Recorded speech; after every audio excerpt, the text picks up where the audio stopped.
You see this pyramid there? It looks very pale. It has no color. What sort of pyramid is this? It's definitely not the Great Pyramid of Cheops. This pyramid is called the Pyramid of Snorfu. Look how it looks like. Completely destroyed. Terrible. Archaeologists say, well, this destruction is the result of the wind. But that can't be true. The wind is blowing from different sides. And for example, in Egypt, the blowing from the north is much higher than the blowing from the south. So the destruction should be differently on this pyramid. Snorfu is the one who constructed it. The same Snorfu has made this pyramid, just a few hundred meters away from the other one. Now here, more or less nothing is destroyed compared to this. This pyramid looks as if it would have been underwater for quite some time. A pyramid underwater looks ridiculous. There was never water in the desert of Egypt. How does it look inside this pyramid? Perfect.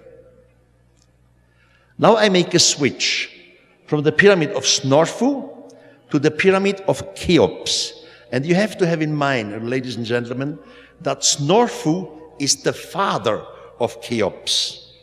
Now look at this. Here we are inside the pyramid of Cheops. That's okay. No, I have enough light here. Yes. We are inside the pyramid of Cheops this time. Now we switch back. Snorfu. Something is wrong. Snorfu is the father of Cheops.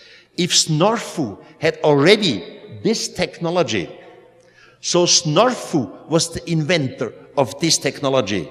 In the Great Pyramid of Cheops, it looks like this. But Snorfu is this. Snorfu comes right ahead from Stone Age time. The father of Cheops already had this technology. It does not fit into history. The same Snorfu made this pyramid. And by the way, a third pyramid. Snorfu is said to have constructed 3 pyramids in his short lifetime. Snorfu, the father of Cheops. The question I raise up, was there water? Is this pyramid much older than we believe? When you are a tourist and you stay on the platform of the pyramids, where the 3 pyramids are, Cheops, Chephren, Mykerinos, you never see this picture here. This is also on the platform of the Great Pyramid. It's called the 4th pyramid. And as you can see, we have the traces of water. A pyramid underwater, and you find traces of water all over near the Great Pyramid. So is this all much older?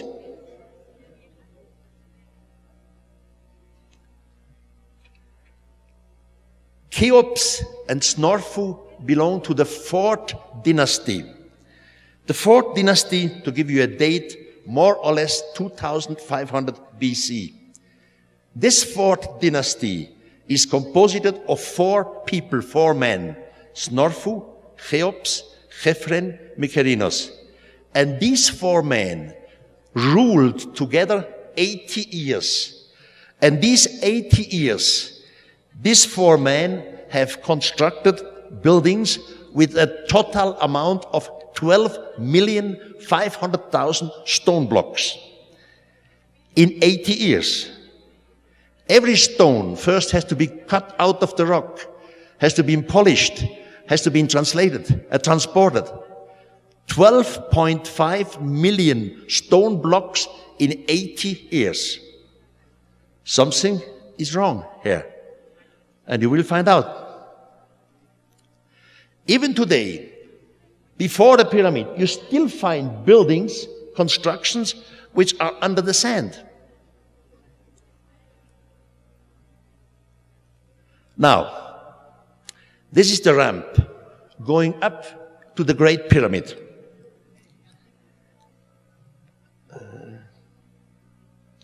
Have you ever heard or read something about a man with the name Abdul al-Mas'udi or Abdul ibn al-Makrizi? These two names are Arabian historians, and they tell us a complete different story than what we know from archaeology.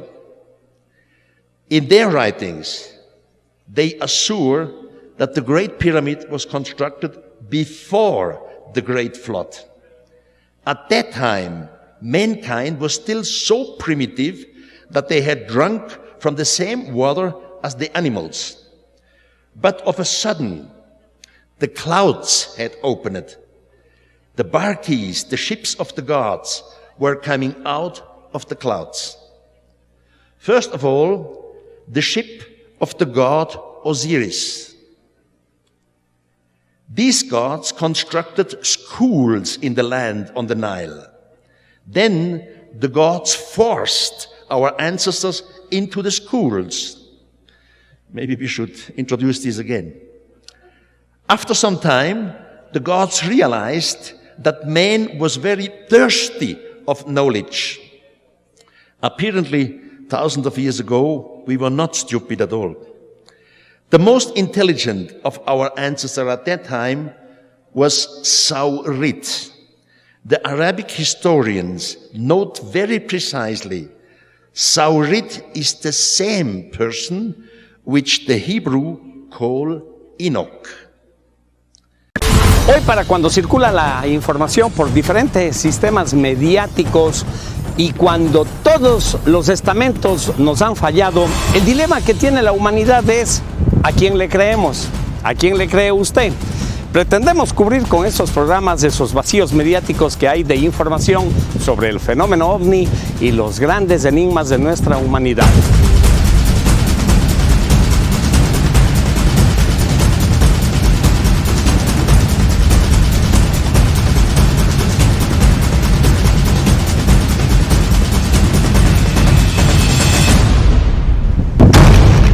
En los siguientes 70 minutos, usted escuchará y también podrá observar entre las diferentes redes sociales toda aquella información que nos ha sido negada, encubierta, soslayada e incluso ridiculizada. Sobre todos aquellos temas que despiertan muchos cuestionamientos en nuestros pensamientos y que por sobre todo avivan nuestra conciencia. Así es, amigos, la humanidad hoy mismo se debate frente a un gran dilema, y este es: ¿a quién le creemos? Pues el sistema aberrante, reduccionista, unidireccional y compulsivo en el que nos han puesto a vivir quienes han armado la pecera, nunca han tenido una organización honesta que nos haya dicho la verdad en lo referente a muchos temas. Es por esto que ahora mismo el dilema que tiene la humanidad es: ¿a quién le creemos? ¿A quién le cree usted?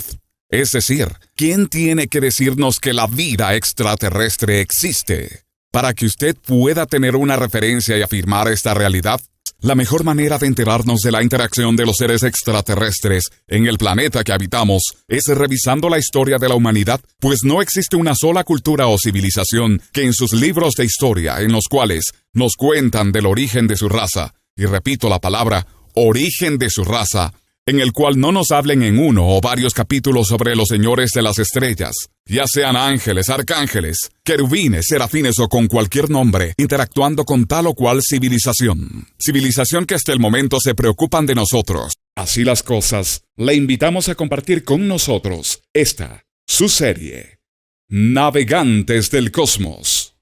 Bienvenidos.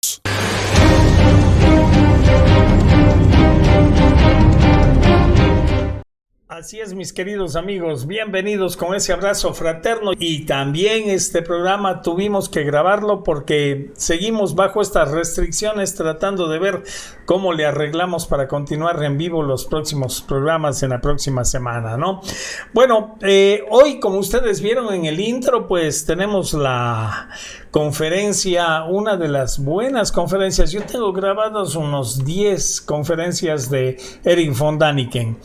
En el año 2012, cuando había todo este revolú creado en el internet, que los mayas dijeron que esto, que se acababa el planeta y bla, bla, bla, que era pura mentira porque los mayas nunca dijeron nada, se hizo un gran congreso en México. Entonces, grabé esta entrevista, grabé este speech, esta conferencia dada por Erich von Däniken, con quien, aunque a ustedes les parezca extraño, yo no tengo mucha animadversión, pero los actos erróneos que cometió aquí en Ecuador, en el entorno de Tallos, de este mundo subterráneo Tallos, ¿no es cierto?, con el plagio de las fotografías a Gastón Fernández, a Juan Morís, etcétera. Bueno, eso fue una cosa, pero yo tengo que ser justo y debo reconocer la otra cara de la moneda.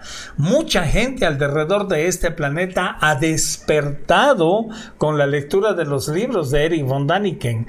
Erich von Däniken ha sido una persona que ha dedicado toda su vida, bueno, yo diría desde la década de los 60, que ya es mucho decir, ha dedicado pues a la investigación, sobre todo de los grandes enigmas, entrelazando, ¿verdad?, la vida extraterrestre con los vestigios líticos que existen en esta humanidad. Así es que el día de hoy les quiero presentar una conferencia que yo considero que es atemporal, porque ustedes cuando lo vean, cuando lo pongan, les va a sonar igual.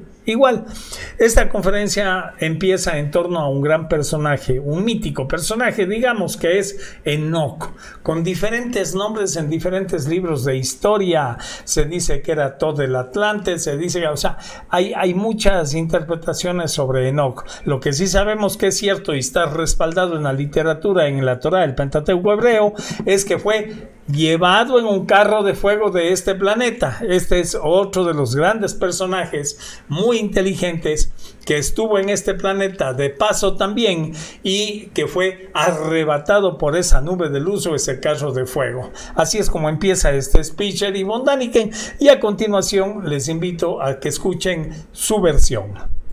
Does this tell you something? Enoch, according to Arabian tradition, is the same as Saurid. Saurid is the same as Enoch. It is said that Saurid was the most intelligent of our ancestors. But who is Enoch? Do you remember him before the great flood?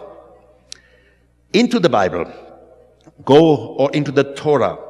Before the great flood, there were 10 patriarchs. One of them was called Enoch. It was the 7th of the patriarchs before the great flood.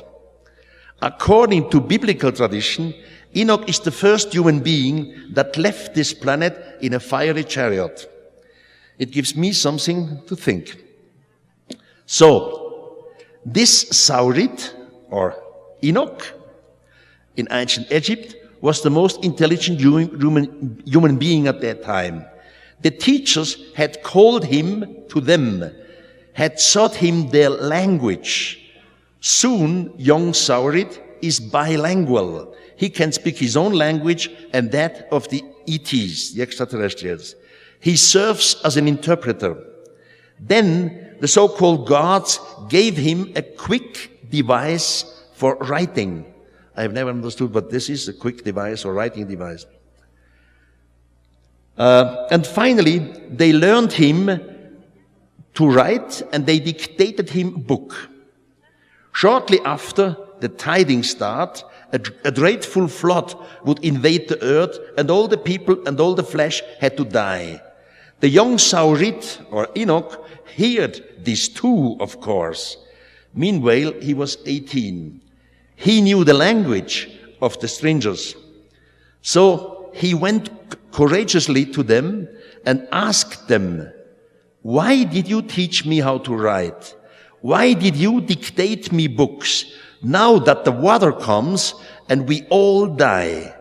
Even if a few humans survive, a few are left, they must start all over again from the beginning." And so he asked them for permission to construct a monumental building.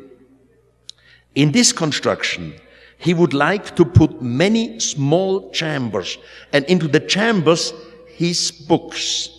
because time was pressing, and time was pressing because of the coming flood, the teachers helped our Saurit, or Enoch, with the planning of the pyramid. Now, we have to ask us, what comes closer to the truth? The knowledge of the old Arabian historians or our today's knowledge? The old Arabian says this was constructed before the Great Flood. Our archaeology says it's just the fourth dynasty made by Cheops, about 2,500. Now, if you enter the Great Pyramid, ladies and gentlemen, as a tourist, then at first you climb up here. Maybe I should say, you pants your way up here. This is called the upward going corridor. It's 26 meters long, but only 1.2 meters high. In practice, this means down with your head, down with the shoulders, down to your knees. After 26 meters climbing in here, everyone says, oh, ah, ooh, because now you stand here. This is called the Great Gallery. It is nearly 47 meters long, about 9 meters high. And here begin the first justified questions to all my friends in Egyptology. Can someone explain me this? Why did the builders of the Great Pyramid start with a low corridor, so low that they were not even able to transport a sarcophagus in there? And then after 26 meters, this gigantic hole in the pyramid. According to archaeology, Cheops had only 2 rooms in his pyramid. The upper room is called the king's chamber. The smaller, the lower room is called the queen's chamber. However, there is indeed a third room in the rock under the pyramid. They call it the unfinished chamber, a burial chamber. We go into this unfinished burial chamber. Every tourist who enters the Great Pyramid starts here. It looks like it would be cut out of some mountain, but we are inside the Great Pyramid. Now we go down inside the pyramid.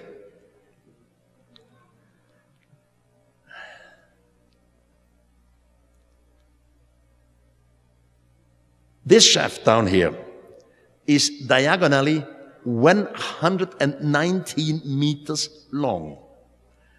If you look at it vertically, you are 35 meters in the rock under the pyramid.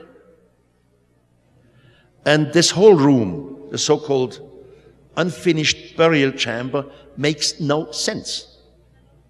I was often down there with a little hammer, and I always knocked on the walls. And sometimes it sounded hollow, but you never find any difference. It's solid rocks. There is a channel shafted down. Finally, at the bottom of this channel, you are at 41 meters down under the pyramid.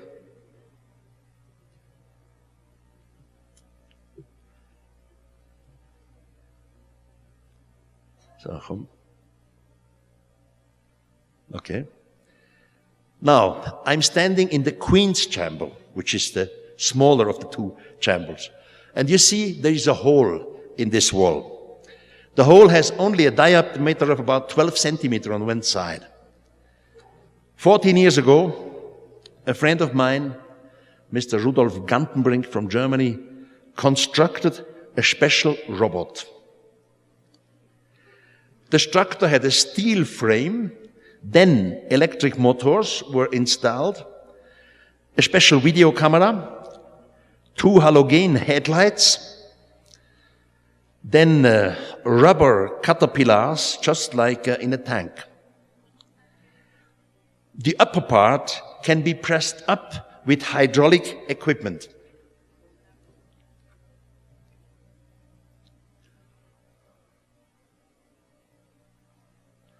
Now you will see the inside of this shaft. And while you see these pictures, dear viewers, you must be quite aware of the fact that this shaft was built at the same time with the pyramid. It doesn't work the other way around. You cannot first finish the pyramid, and then afterwards a priest comes and says, "Hey friends, I still need a shaft here." Well, that's great. The shaft has a side length of 12 centimeters. At this side, you don't get in any Lilliput man with chisel and hammer. So the shaft was made at the same time with the pyramid. No way out. Inside the shaft, the walls changed constantly. Once it was limestone, then it was sandstone. Gate-like openings of granite appeared. You see traces of something which we don't understand inside the shaft. Now, while you see these pictures, you never have to forget that this is only the size of 12 centimeters. So it's not a big shaft where you can climb in. Lógicamente existen argumentos muy cruzados, diría yo, entre la arqueología ortodoxa y esta gente que ha dedicado ya su vida al análisis de las pirámides, ¿no? Uno de los factores importantes de discusión todavía es cuál es la antigüedad de estas pirámides. Para mí, de acuerdo a todo lo que hemos hecho, los análisis y la historia, pero la historia real, no la que nos cuentan en el colegio, son 11.500 años de antigüedad. 11.500 años de antigüedad. Así es que imagínense ustedes, estamos ahí bajo una pirámide que tiene 2.300.000 bloques, y hay otra que tiene más. Ahí están las tres, ¿no? Keops, Kefren y Miserinos, una alineación con el cinturón de Orión, es decir, una historia fabulosa. No quisiera sacarles de la historia porque este análisis que está haciendo en este momento von Däniken es muy interesante, así es que Paul, por favor, continuemos con la historia.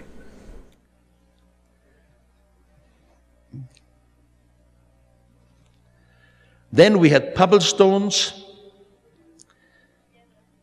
Meanwhile, the robot was 40 meters inside the pyramid, climbing up diagonally.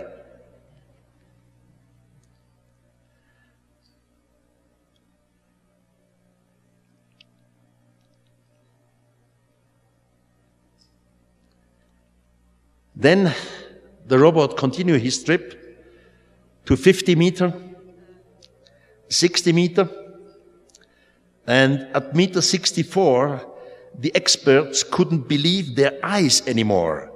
Suddenly a door appeared. The door had some kind of two, how should I say, small bracelets. One of those had broken off. The broken off pieces lay on the ground below right. The wall here is, by the way, alabaster.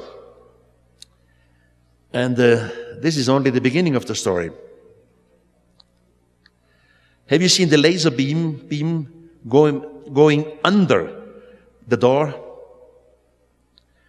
The broken off piece is made of metal, but Cheops is supposed to be Stone Age, isn't he? How does this fit?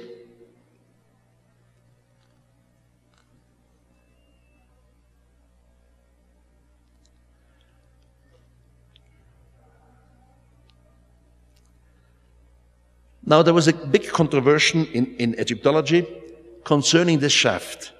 And Rudolf Gantenbrink, my friend who constructed the robot, was very sad about Egyptology. And he did not want to work anymore with the archaeologists and with Dr. Zahi Hawass in Cairo. So he left. And after Rudolf Gantenbrink left, the Antiquity Administration of Cairo made a new contract with the National Geographic Society from the United States. They, the National Geographic, built a new robot. Then, on September 17, 2002, they told the public Now for the first time, before the eyes of the world, a hole is drilled into the door. For the first time, a camera is pushed through. Still, during the broadcast, life was always inserted. The journalist asked Professor Zai Hawass, "Is that the first time that you pushed through a camera?" He said, "Yes." Unfortunately, this statement was a lie. The whole thing already had been drilled earlier, 3 weeks earlier. The camera had already been pushed through. The Egyptologists in Cairo knew before that thing here that after the first door, a second door would appear. In the meantime, National Geographic has given up too. And the Professor Zai Hawass had the luck to find a rich man from Asia, from Singapore. And he constructed a third robot. And this third robot broke this second door. So you have a first door, you have a second door. A small hole was drilled through this second hole, a door here.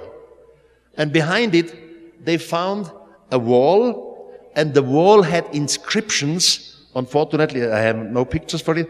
The wall had inscriptions which were not hieroglyphic. That's why the public never hears something about it. Egypt and every Egyptian is very nationalistic. They are proud of their past, and that they have a good reason. When you speak to an Egyptian boy, he has great, wonderful eyes, and he's proud of the past. He's proud of their ancestors. They say millions of tourists are coming to Egypt just because of these buildings. We did it all. We, the Egyptians, our forefathers. And now you find writings in the Great Pyramid which are not from ancient Egypt.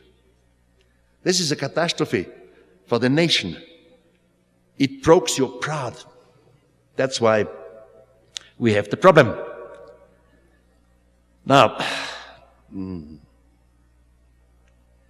I want to change the subject, but we will come back to Egypt. It all is linked together. You remember Nazca in Peru, just a few thousand kilometers south of here. What you will see now are the most incredible pictures about Nazca. When you see TV pictures about Nazca, they show you all little things like fishes, birds, monkeys, spiders, but never what you will see here. And this is original Nazca.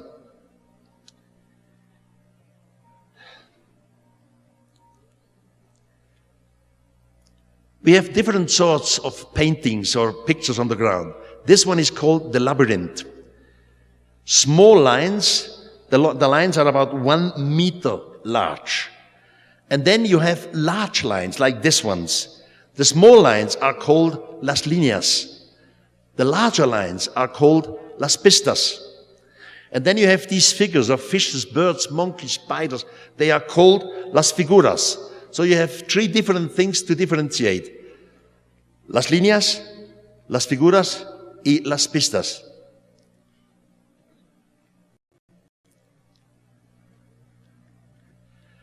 The longest of the small line is 23 kilometers long. And there are 2 points in the plain of Nazca where all the small lines come together at one point. No one has an explanation for it. Now look at this picture. Every 2 years, I hear a new theory in archaeology concerning the plain of Nazca. They say it was a religious cult.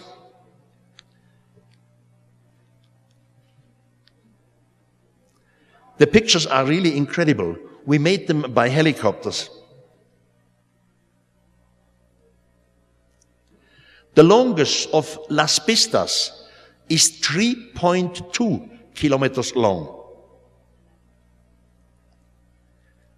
While the figures, the fishes, monkeys, birds, are very small compared to these gigantic lines here, looking like airstrips. I never said it is an airstrip, but it looks like an airstrip seen from the earth. 3 years ago, I had the help of the Technical University in Dresden. And I just went to my archive and took out a few pictures and made markings on the pictures. And I asked the scientists, please go to Nazca. I pay for it. I paid 120,000 euros for it. Go to Nazca. I have a few stupid questions. What about electric isolation? Is the electric isolation the same on Las Pistas or in the desert? As you can see here, the measurement in the desert, there was completely electrical isolation. But on Las Pistas, the electricity was flowing 8,000 times higher than in the desert. And we had 50 measuring points there. Something is wrong in Nazca. I have asked the scientists, could you measure some magnetic fields, something which is not normal in Nazca? ¿Sabe usted cuáles son las 5 razones que han gravitado en nuestra vida para que no entendamos la existencia de vida extraterrestre? ¿Se ha preguntado usted alguna vez cuán grande es el trabajo de Dios, o dicho de otra manera, la inmensidad del universo y el entorno cósmico al cual nos pertenecemos? ¿Sabe usted cuál es el principal propósito de nuestra existencia aquí, en este planeta, de acuerdo a la óptica de los seres extraterrestres? ¿Ya está enterado de cuáles son los protervos intereses de quienes han diseñado este sistema aberrante y compulsivo, de tal manera que usted viva en un letargo y no piense? Así es, mis amigos, pues en este sistema, un hombre pensante es un hombre peligroso. Si desea saber algo más acerca de estos temas y de muchos otros paradigmas, le invitamos a que nos escriba a este correo con la palabra taller, y a vuelta le enviaremos toda aquella información acerca de estos talleres de ufología que estamos realizando con el principal objetivo de reforzar la comunidad ufológica ecuatoriana. Usted también puede ser un miembro. Esperamos su correo. Porque solo la verdad nos hará libres. Ven, todo está interconectado en este planeta y todo va hacia las energías. Descubrir las energías, que era una especie de campo de atracción de estos seres que visitan este planeta, y yo diría que sigue siendo, ¿no? Allá por la década de los 70 salió esa hipótesis de las líneas ley que ya les había presentado yo a ustedes en un reportaje, que interconectan este planeta con campos de energía, y ahí tenemos una muestra más. Y miren ustedes cómo está interconectando von Däniken con el tema de Egipto. De hecho, son construcciones que difícilmente nos vamos a ir de este planeta con una explicación coherente. Se le va a hacer más fácil a usted si le pone el eslabón extraterrestre. Ahí va a tener una interpretación un poco más coherente y rápida a la vez. Continuemos entonces con esta exposición de Erich von Däniken. And you will just see it.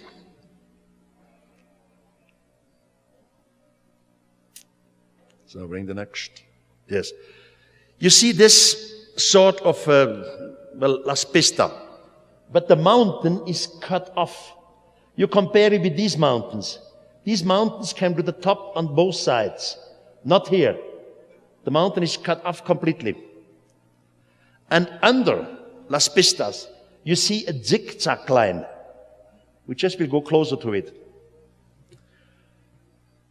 The scientists from the Dresden University, Technical University in Dresden, measured here, under the zigzag lines, gigantic magnetic fields. The measurement was so strong that they could not continue to measure because it was the end of the scale under these zigzag lines. So, wieder laufen hier. Then, at the end of this, here, they found an amount of arsenic. Arsenic is very poisonous. We don't know where it comes from. Always in Nazca, and I've been there at least 30 times, you find some white stuff somewhere. So I asked the scientists, please take some probes of this. What is it? It turned out the white stuff was crystallized glass. How does crystallized glass come into the desert of Nazca? And the latest discovery is absolutely crazy. Look at this.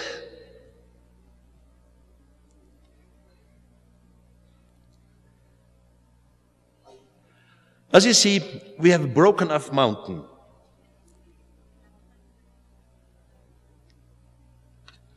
No, that's super.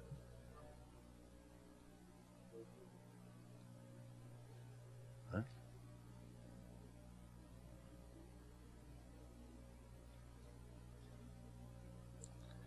Wo ist das Ding? Look at here.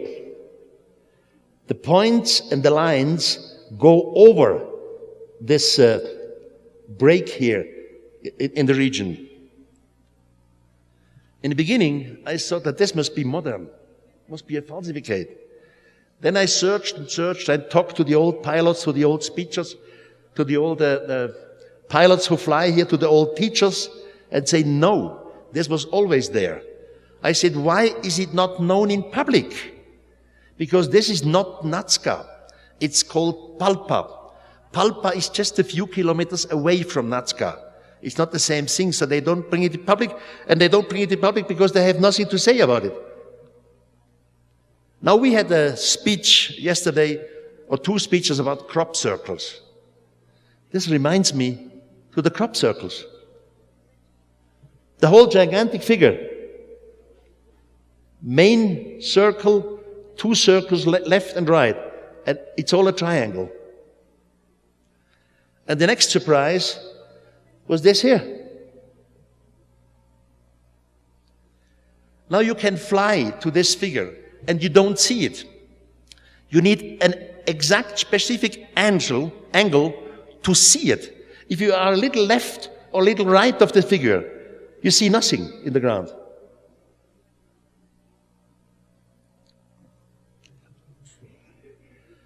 By the way, all the problems here I have with the technique because I could not use my own computer.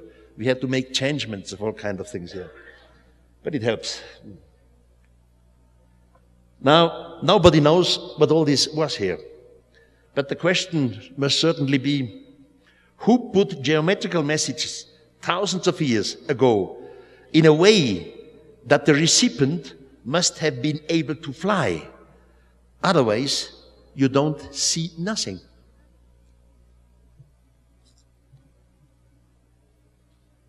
In many ancient Indian texts, Old India, one can read in detail that thousands of years ago, gigantic spaceships revolved around the earth. Of course, the ancient Indians don't call these objects spaceships. They call them cities on the firmament. They didn't have any word for spaceship.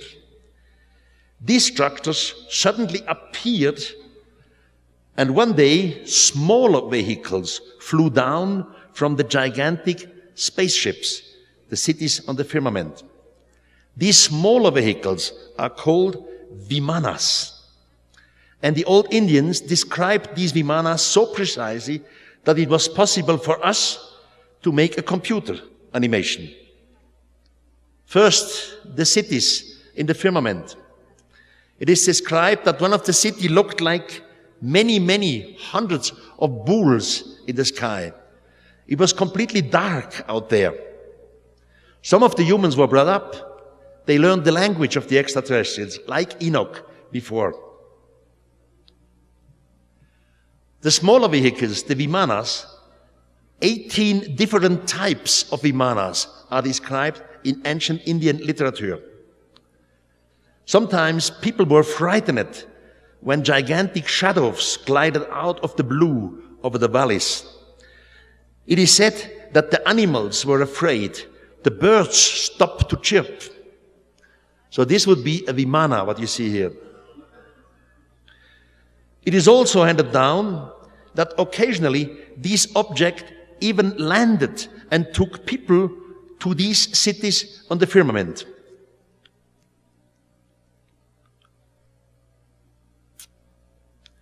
All this is written down in the Mahabharata, in the 5th book of the Mahabharata. It's called Mausala Purva. And then there was a war in heaven, a war at the firmament. 2 of the cities were destroyed. And from the earth, this looks as if 10,000s of shooting stars were falling down. Now, just for a break, is all this just fantasy? I mean, we humans have fantasy. But the war in heaven is not fantasy. Most of the old religions report a war in heaven. Even in our religion, we are educated as Christians or as Jews. Now, if you remember, long before God created the earth, and long before God created Adam and Eve, there was a war in heaven. A guy with the name of Lucifer went with his archangel to the throne of the Lord, the Almighty God, and said, "We don't serve you anymore." Then the Almighty God asked the archangel Michael to destroy Lucifer. And that's how the devil was coming into the earth. So we have, even in our religion, a war in heaven before it all started. If you know the mythologies of the ancient Greek, for example, there is Apollon. Apollo's father is Zeus. But before Zeus comes into our solar system, he has to fight a war in heaven against Kronos. Now, if we consider heaven as religion looks, heaven is a place of happiness. Heaven is a place where you come after death. Heaven is a situation of paradise where you are absolutely happy. How is it possible that in heaven you can have an opposition, a fight? Because it was never heaven. We should have used the word space. Y realmente la historia de la humanidad registra muchas de estas batallas, ¿no? En el cielo. Definitivamente eran seres extraterrestres en el siglo XIII, XIV, XV. Incluso está plasmado en grandes lienzos estas imágenes de estas batallas. Digo yo, parece que es una especie de factor común esto de las rivalidades y de las peleas que no solamente están registradas en nuestro planeta, sino fuera de nuestro planeta, ¿no? Y bueno, ya ven que ahora queremos llevar la guerra al espacio también. Ya se están preparando algunos países con armas láser para destruir satélites desde el espacio, etcétera, etcétera. Es muy interesante ver cómo conecta von Däniken en la historia, ¿no es cierto?, entre diversos lugares que dan el mismo mensaje, diferente tecnología que lógicamente está explicada a su manera en los libros de historia. Usted puede interpretarla como desee, pero realmente von Däniken en esto hace un buen trabajo. No quiero distraerles mucho porque de verdad a quienes nos interesan los grandes enigmas nos parece muy interesante esta interpretación. Así es que sigamos con este video.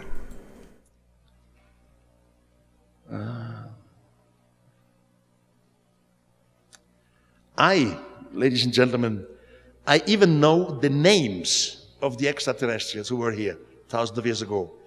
And from some of them, I know their professions. I know the names, I know which one was, for example, the commander. I know which one was the astronomer. I know which one was the meteorologist. Why? Do I know more than you? It's all handed down in the book of Enoch. Enoch knows the language. Enoch is living with them together many years in their spaceship. And Enoch has handed it down in the book of Enoch.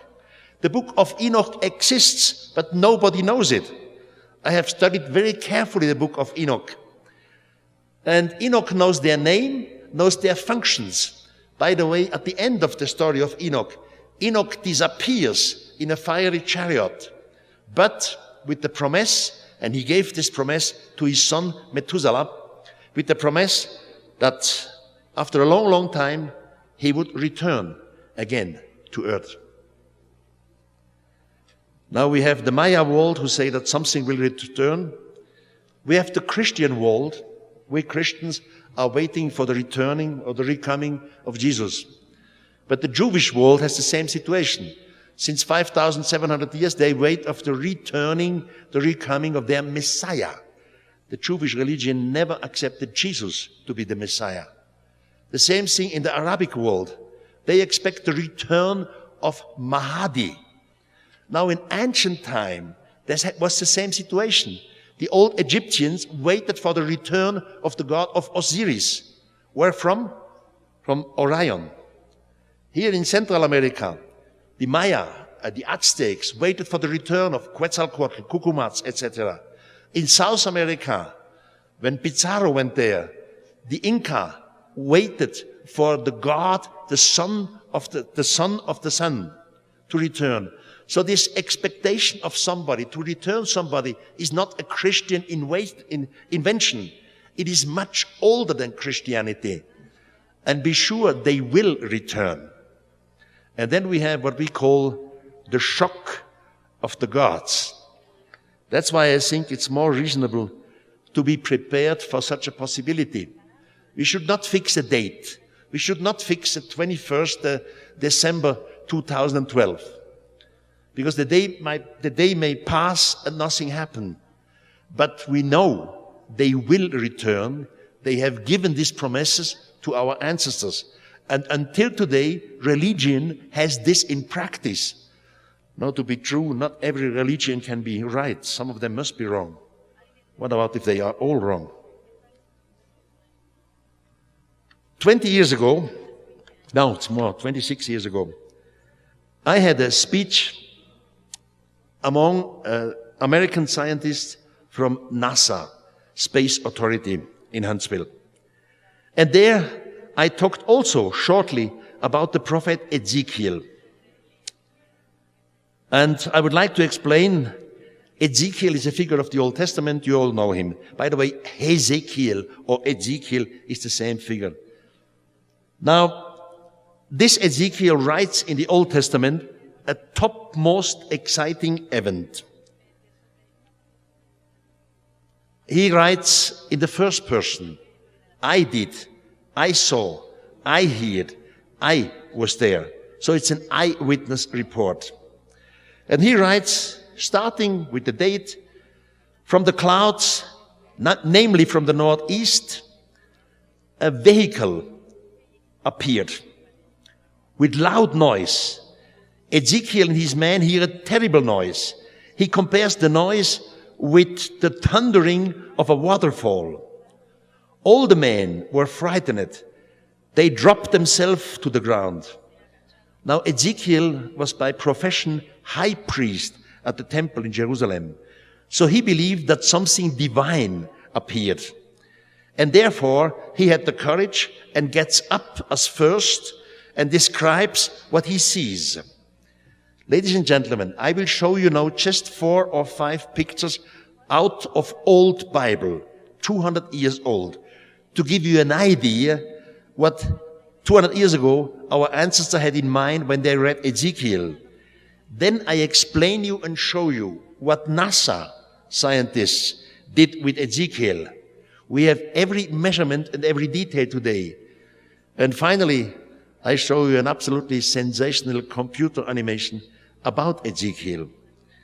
So Ezekiel hears the noise, and then he stands up, and he describes the whole thing, the total, as the splendorness of the highest.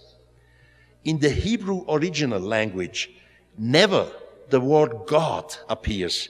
He always speaks of the highest, never God. Of course, in our translations, they are talking about God, but it's not so in the original. Ezekiel realized that it is not God what he sees. Or he calls it sometimes the glory of the highest. On top of it, he saw something glittering like a diamond. And inside there was something like a throne. And on this throne, some human-like being was sitting in glittering clothes. And under this, he saw 4 living creatures. They had wings, and these wings made an unbelievable noise. As I said, he compares the noise with the thundering of a waterfall. Under the wings of these living creatures, he saw wheels. Ezekiel describes the wheels very precisely. The wheels were worked in a way as if a wheel went into another wheel, something which Ezekiel could not understand. And finally, he describes the legs. The legs were definitely made out of metal. He describes it in the Bible. Now, these are just a few points out of Ezekiel. After my speech at NASA, some 30 years ago, I talked about Ezekiel, and then the chief of the NASA construction, Mr. Joe Blumrich, came to me and said, Eric, in the Bible you will never find some technology. This is just visions, imaginations, dreams, fairy tales, but definitely not technology. And finally he said, I want to read Ezekiel for myself, originally in the Bible. That's what he did later on. And he took not only one Bible edition, he took several Bible editions, because the words of Ezekiel have different translations. The words are evaluated a little bit differently. Now, at the beginning, the chief of NASA, Mr. Blumrich, told me later, he smiled with the man's superior smile who knows from the beginning that there is just nothing sensible comes out of the Bible. But then he became more and more interested. And suddenly he reached for his drawing pencil and to his professional tools and started to take Ezekiel at his word. Sentence for sentence. Every phrase was analyzed. What was Ezekiel actually describing? Two other NASA colleagues turned up, both also space engineers. They asked, what are you doing with the Bible in your hand? And Mr. Blumrich said, this is incredible. Ezekiel is calculable, sentence by sentence. So the NASA crew wanted to know, how did this object look like, which Ezekiel describes as the glory of the Lord, of the glory of the highest. And this was the result. This is not a spaceship with which you could fly from star to star. This is just what the old Indians would call a vimana, or the old Egyptian who called one of the bar keys of the gods. Every ancient culture has a different word for this kind of thing. Ezekiel sees the whole thing and describes it as the splendorness of the Lord. Up he sees something which he calls a diamond. It was nothing else than the pilot's seat with the view all around. He describes the wheels who make the wings who make a terrible noise. In reality, the 4 helicopters. He describes the wheels that can go in every side without ever turning, making not a steering movement. So NASA constructed a new wheel. According to Ezekiel, they divided the wheel into different segments. Each segment has an own axis. Of course, with this wheel you can go forward or backward. If this wheel should turn towards you, simply the lower axis will turn towards you. This wheel permits you to move in any direction without ever turning the wheel. Centimeter by centimeter, rectangular. You can move wherever you wish. You need this in space. When you start from the Earth with some primitive spaceship as we have, you land on the moon, on the Mars, but you cannot land on the meter. You are never precise, so you don't know if there are stones around. Now, if you have a wheel, like on a car, with a steering movement which makes a curve, you can even not leave the place if stones are around. So you need a wheel which make rectangular movements. That's exactly what we have here. And finally, the legs, which was straightened, etc., etc. Now, there is something now. And if you look at Ezekiel, you should read Ezekiel, you will realize that he describes this spaceship from chapter 1 to chapter 39. And in chapter 40, something changes completely. Ezekiel writes in chapter 40 that this vehicle here, the so-called glory of the highest, has come up a second time. And he writes the hand of the Lord grabbed him and put him upon the throne. In my way of looking, he simply sits now on the chair of the co-pilot. Then Ezekiel continues, the hand of the Lord waited heavenly upon my breast. They started. He felt the pressure of gravity. Finally, he says, they brought me on a very, very high mountain. He emphasizes that 2 times, very, very high mountain. And below him, he writes, there was something like a small city. Ezekiel is sitting up there. He realized that in the city is a big building. He compares it with a temple. And he realized that the glory of the Lord, so this vehicle, drives directly into this temple. Then it came to a standstill. And there is another person waiting, accepting him. Again, one in glittering clothes. And this stranger is first mocking about Ezekiel, about us human. He says, you man, you have eyes to see, but you see nothing. You have ears to hear, but you hear nothing. Suddenly, this stranger has a measuring rod in his hand, hands over this measuring rod to the prophet Ezekiel, and orders him to measure the whole temple or the whole building. Ezekiel knows in the meantime that this has nothing to do with God, so he has the courage to ask back. He asked the stranger, why? Why should I measure this building? And the stranger answers, very cool. Therefore, we brought you here, so that you do this. So Ezekiel begins to measure. Length, width, inner courtyard, stairways. Please look up, dear viewers, in the Bible. Pages and pages of measurement. Ezekiel from chapter 14. You find something similar nowhere in the Bible, only at Ezekiel. In Germany, a doctor of engineering, his name is Hans Herbert Bayer, was puzzled by this measurement. Mr. Bayer and his team are specialists in construction of big buildings. He took Ezekiel's measurement, word by word, and reconstructed the building. And that was the result. Now, NASA engineer has constructed only the vehicle. The Germans have only constructed the so-called temple, and both fit perfectly together. So we know what happened, by the way, centimeter by centimeter. What really happened some thousands of years ago? On Earth, we had a group of humans working. The wheels that make that dreadful noise, the wings that are let down when they stand still. Ezekiel is an outstanding observer. The most he's amazed how the wheels suddenly appear, which can turn to all 4 sides, to the right, to the left, to the front, to the rear, without making a steering movement.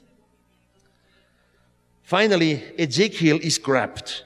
They put him up the chair of the co-pilot. And then the trip starts. Ezekiel writes, the hand of the highest waited heavenly upon my breast. And Ezekiel has the courage to ask back, why should I do this? And the extraterrestrial gives the answer. That's why we brought you here, human. That's why you should do this. Why? Why should he make this measurement, ladies and gentlemen? Just think back. A few thousand years ago, humans at that time had no idea of technology. They don't know what it is. A vehicle appears, gigantic noise. The high priest is taken away. After some time, they bring him back. Now, his colleagues ask him, where were you? What have you done? Have you suffered? Did you have hungry? Were you hungry or thirsty? And Ezekiel says, no, I was very happy. It's my first flight. They brought me to a very, very high mountain. And I had to measure a building up there. Why should he measure a building? the extraterrestrials know exactly that the humans at that time believe that all this has to do something with the Almighty God, with the real God. And I personally am a deep believer in God. I am one of these persons who still pray every evening. I'm the contrary of an atheist. So they knew that in ancient times, humans believe that it has to do with the God. And the word of God is so important that it is handed down over generation. It is written down in the holy books. Even if wars destroys parts of mankind, it doesn't matter. Religion will survive over thousands of years. And then later on, the humans will find the text of Ezekiel and they will start to ask questions. Hey, what was this? This is not the real God. The real Almighty God wouldn't need a vehicle in which to move around from point A to point B. God is omnipotent, always present. God is out of time. So the description can nothing have to do with the God of the universe in which we believe. Now the question starts in a far future. What's going wrong here? But not only with Ezekiel, you also have texts with Enoch in the first person handed down. We have texts in ancient India, and we see things on earth which doesn't fit, which are much older than we thought, like in Egypt, for example. Now the question comes, have you maybe been visited by beings from outer space? Would this explain the situation? And if yes, what is the proof? These extraterrestrials would not have left our planet just without leaving a proof, without nothing for us in their hands. But first you have to have the question, were we visited by beings from outer space some thousands of years ago? Only after this question, you start to look for a proof. In German, we have a wonderful word saying, was ich nicht weiß, macht mich nicht heiß. What I don't know is not hot. So first you have to ask the question, and now we are in the situation. We have the questions. Have you been visited from outer space? Yes. Now we should look with a scientific way, very calm, and to look for the proof. I mean the objective proof. And somewhere we will find it. And in this proof, we will also find the answer, what happened in the past. And also the answer, when will they return? And they will return, definitely. ¿Sabe usted cuáles son las 5 razones que han gravitado en nuestra vida para que no entendamos la existencia de vida extraterrestre? ¿Se ha preguntado usted alguna vez cuán grande es el trabajo de Dios, o dicho de otra manera, la inmensidad del universo y el entorno cósmico al cual nos pertenecemos? ¿Sabe usted cuál es el principal propósito de nuestra existencia aquí, en este planeta, de acuerdo a la óptica de los seres extraterrestres? ¿Ya está enterado de cuáles son los protervos intereses de quienes han diseñado este sistema aberrante y compulsivo, de tal manera que usted viva en un letargo y no piense? Así es, mis amigos, pues en este sistema, un hombre pensante es un hombre peligroso. Si desea saber algo más acerca de estos temas y de muchos otros paradigmas, le invitamos a que nos escriba a este correo con la palabra taller, y a vuelta le enviaremos toda aquella información acerca de estos talleres de ufología que estamos realizando con el principal objetivo de reforzar la comunidad ufológica ecuatoriana. Usted también puede ser un miembro. Esperamos su correo. Porque solo la verdad nos hará libres. Y esa es la conexión que hace von Daniken en todos sus trabajos de investigación, ¿no? Interrelacionar lo que son estos vestigios líticos, la historia de la construcción de estos vestigios, las historias del origen de culturas y civilizaciones con la llegada de los dioses, cómo eran interpretados estos seres que hoy tenemos una diferente óptica de la misma realidad. Es decir, para los seres hace 5 o 6 mil años eran dioses, para nosotros hoy son extraterrestres, por una sencilla razón, porque en la magnitud que interpretamos ahora el cosmos, sabemos que el trabajo de Dios es mucho más grande de lo que todas las religiones lo pintan, definitivamente. Así es que en todas estas historias los extraterrestres ofrecen regresar. ¿Será acaso que estamos viviendo ya el retorno de estos seres? En la historia de los mayas, en la historia de Kukulcán, por ejemplo, se habla mucho, ¿no es cierto?, en el Nikkon Mopowa, en el Canon Palí, se habla y se dice de que Kukulcán regresará. Claro que sí, y en el Códice Dresde de los mayas